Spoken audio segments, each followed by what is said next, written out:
In the biggest ever self-dunk, the Sense Islam channel tries to use Tom Holland as an example of why you need Islam.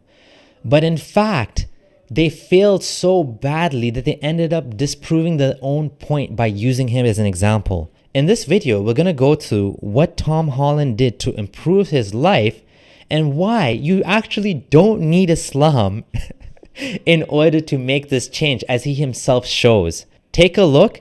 Let's see what they said and why they got it so wrong.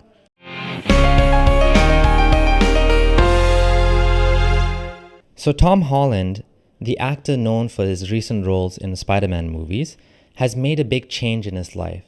And this Islamic channel wants to take credit for it. They want to give the credit all to Allah and Islam. Not only do they take credit for the changes that he made, they also end up bashing atheism at the same time. So somehow this is an Islamic thing he did, yet at the same time, he's not Muslim. So which one is it? Let's take a look and see what they have to say. Tom Holland reveals biggest secret of his life. Okay, yeah, right. Biggest secret of his life. That's not the biggest secret of his life. This is something good he did. We're going to get into that. Assalamu alaikum, brothers and sisters. I hope you are well. In a recent candid interview, actor Tom Holland opened about his personal struggle with alcohol and the transformative journey he embarked upon to achieve sobriety. Tom confessed that during the initial phase of giving up alcohol, he found himself constantly thinking about it. The grip of addiction can be relentless, and it took immense willpower and determination for him to push through this challenging period. But he persevered, recognizing the detrimental impact alcohol was having on his life and his emotional well-being. I want to rewind something, and I want to point out something they said which was subtle, but it's a really important point. Brothers and sisters, I personal struggle with alcohol and the transformative journey he embarked upon to achieve sobriety. Tom confessed that during the initial phase of giving up alcohol, he found himself constantly thinking about it. The grip of addiction can be relentless, and it took immense willpower and determination for him to push through this challenging period. But he persevered, recognizing the detrimental impact alcohol was having on his life and his emotional well-being.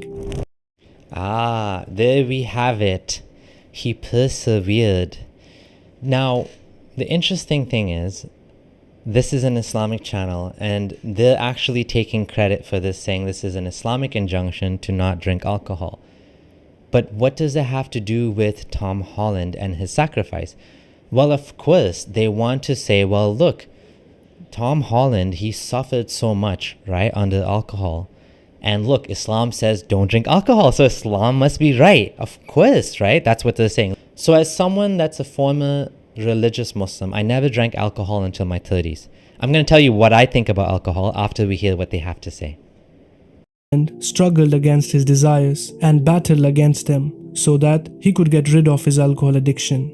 This struggle against one's own desires is known as jihadun nafs. The greatest battle is the battle against one's own desires. It pertains to the individual's internal battle with their nafs, the lower self or ego, as they endeavor to conquer temptations, carnal desires, and the insidious whispers of the devil. When someone claims to be an atheist, he is indeed lying, because Allah subhanahu wa ta'ala has designed man in such a way that he always has a master. He is either a slave of the Creator or the slave of his own nafs. The one who is a slave to his own nafs is similar to nothing but an animal, as only animals act according to their desires. When one chooses not to give in or fall into the desires and temptations, then the result will be always fruitful. While on the other hand, the person who follows the commands of his desires will never be able to find peace and tranquility. The youth often see the So here we have them admitting that those that follow the desire, right, are the ones who end up messed up. That's interesting because Tom Holland is not attributing any of this to Islam or even... So if that's the case, isn't he just an animal? Isn't any atheist that gives up drinking just an animal? But apparently even animals can give up drinking. So what's the message here? The message is inconsistent and incoherent, because on one hand, you have them saying that, oh, only animals, atheists always worship their desires. Either they worship God or they worship their desires. But here you have example, case study which they themselves brought up, of this famous movie actor who himself, out of his own accord, identified the problem. He explained to us the problem was... Decided to just give up for January. I just wanted to do dry January, and all I could think about was having a drink. It's all I could think about. I was waking up thinking about it. I was checking the clock, when's it 12? And it just really scared me. I just was like, wow, maybe I have a little bit of an alcohol thing. So I sort of decided to punish myself and say, I'll do February as well. I'll do 2 months off. If I can do 2 months off, then I can prove to myself that I don't have a problem. 2 months go by and I was still really struggling. I felt like I couldn't be social. I felt like I couldn't go to the pub and have a lime soda. I couldn't go out for dinner. I was really, really struggling. And I started to really worry that maybe I had an alcohol problem. So I decided that I would wait until my birthday, which is June 1st. I said to myself, if I can do 6 months without alcohol, then I can prove to myself that I don't have a problem. And by the time I had got to June 1st, I was the happiest I've ever been in my life. I could sleep better. I could handle problems better. Things that would go wrong on set that would normally set me off, I could take in my stride. I had such better mental clarity. I felt healthier. I felt fitter. That alcohol was ruining his life. He was drinking too much. He noticed it was getting in the way of his own well-being, so he stopped. He didn't throw out the baby with the bathwater. He didn't, go over the top and become a fundamentalist. No, you don't need any of that. All of that's flack, right? And at the end of the day, this demeaning, dehumanizing, atheists are bad, atheists worship their desires. It's just nonsense. It's just stupid because it's not true. And you don't need Islam to tell you not to drink. You really don't. When one chooses not to give in or fall into the desires and temptations, then the result will be always fruitful. So clearly we can make a decision for ourselves. We can decide. We can not give in to our desires. We don't need Islam for that. What do I think? What do I personally think about alcohol? I'll tell you in just a second. While on the other hand, the person who follows the commands of his desires will never be able to find peace and tranquility. The youth often see the glamorization of alcohol and its promotion by megastars, believing it's harmless. However, they often overlook the mental health struggles of celebrities like Hollywood stars who suffer from alcohol and drug abuse. These stars sacrifice fame and money for unworthiness. The use of drugs and alcohol can inflict lasting harm on your internal organs such as your heart, liver, and brain. Additionally, the chances of stroke and life-threatening infections escalate significantly. Apart from health risks, alcohol ruins mental health. Usman Raziallahu Ta'ala Anhu said, "Stay away from wine, for it is the mother of wickedness. By Allah, faith and addiction to wine cannot be combined, but one of them will eventually expel the other." There's a reason for each and every command of Allah subhanahu wa ta'ala. There's a reason why something is strictly prohibited by Allah subhanahu wa ta'ala. Allah subhanahu wa ta'ala knows. The reason it's strictly prohibited is because Muhammad wanted his soldiers not to be drunk. He wanted them to be able to remember the Quran and not mix up the words. So he forbade it. Everything in Islam is done for Muhammad's sake, for Muhammad's gain. None of it was for the benefit of the individual. I mean, maybe I'm being a little bit unfair here, and maybe we can argue that this is also out of care for his own followers. Sure. But this is not coming from any divine wisdom. Yes, in my opinion, now I'm going to tell you, I do agree that alcohol is bad.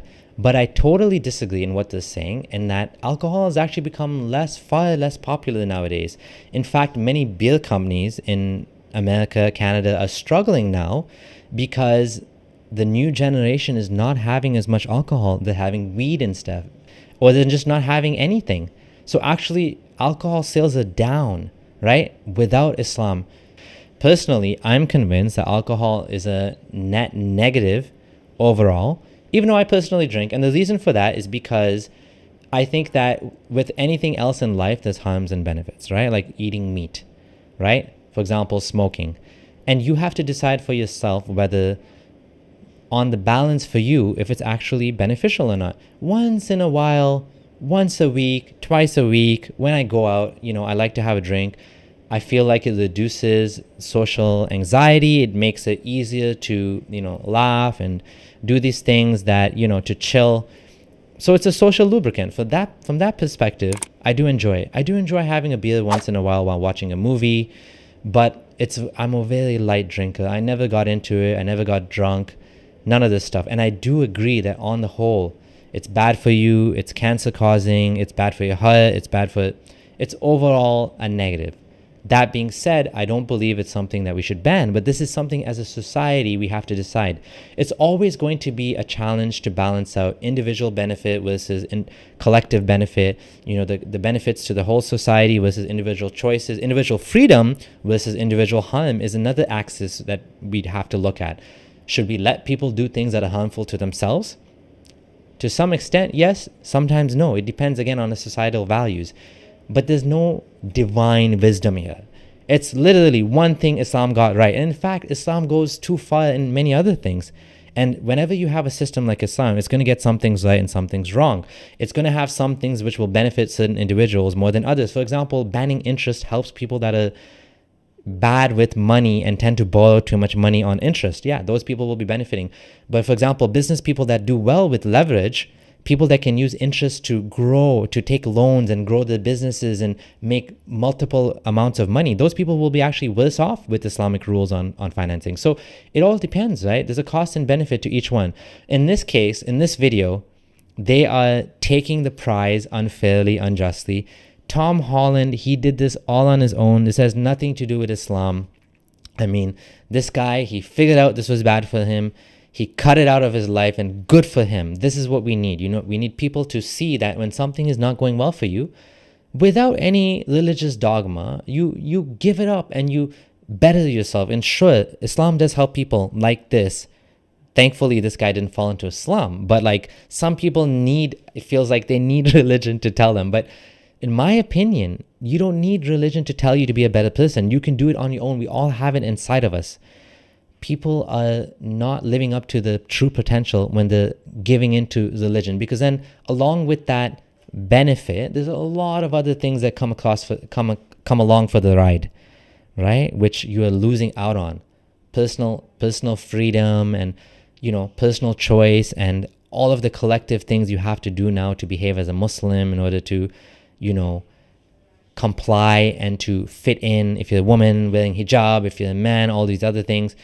At the end of the day, we don't need Islam to tell us not to drink alcohol. We can choose for ourselves. We can make that decision just like Tom Holland did. So in fact, this entire video is self-refuting. It's incoherent. The point they made was superficial and shallow. Islam is not needed and will never be needed to get people away from alcohol. In fact, people are doing that on their own already and choosing other things, right? So that's it. That's my message for Sense Islam. Tom Holland's big secret is you don't need Islam to give up alcohol. Sorry, you guys just did a self-dunk on yourselves. That's what I have to say. Thanks for watching. I'm your friendly ex-Muslim. Do subscribe if you're new here. Join the Patreon if you'd like to support the channel. Stay subscribed. Leave a comment. Let me know what you think about this video. This is your friendly ex-Muslim, Abdullah Samir, signing out.